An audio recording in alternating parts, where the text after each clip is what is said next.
मरण केमिति जे आसे ताहा केही कहि परिबेनी।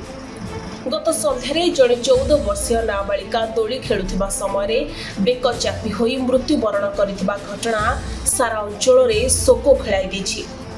रिपोर्ट मुताबक केन्द्रापड़ा जिला राजकनिका थाना अंतर्गत पांडरकोली गाँव जयप्रकाश प्रधान सान झील ज्योत्स्नाराणी प्रधान निज घरे लगा जाइथिबा सिंथेटिक साढ़ी दोली बसी झुलुथिबा समय असावधानता हेतु साढ़ी बेकरे गुड़े तंटी चिपी हो जाइथिला एवं सही ठारे ही मृत्यु हो जाइथिला।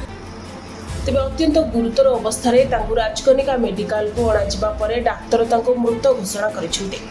मृत नाबालिका जनक काटनार तारामणि कपिलेश्वर हाईस्कूल रे नवम श्रेणीर छात्री बोली जଣାपड़ी।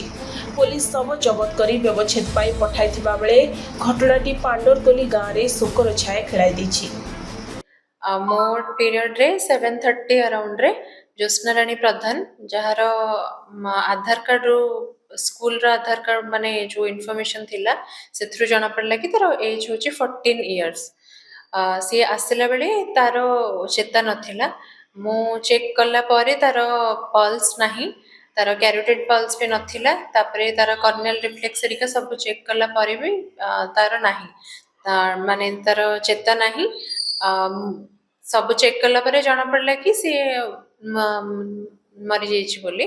बाकी तार बेकरे टिके दाग अछि तो सेथि पे डाउट पे हमें पुलिस इन्फॉर्मेशन देइछु। पुलिस आसला परे चेक कला परे जना पड़ेबो।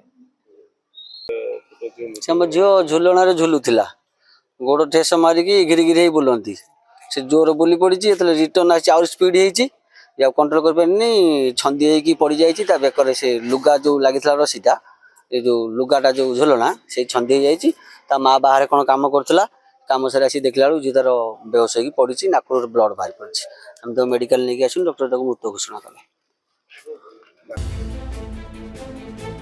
केन्द्रापड़ा राजकनिकार नुड़े खान रिपोर्ट सनस्टार टीवी।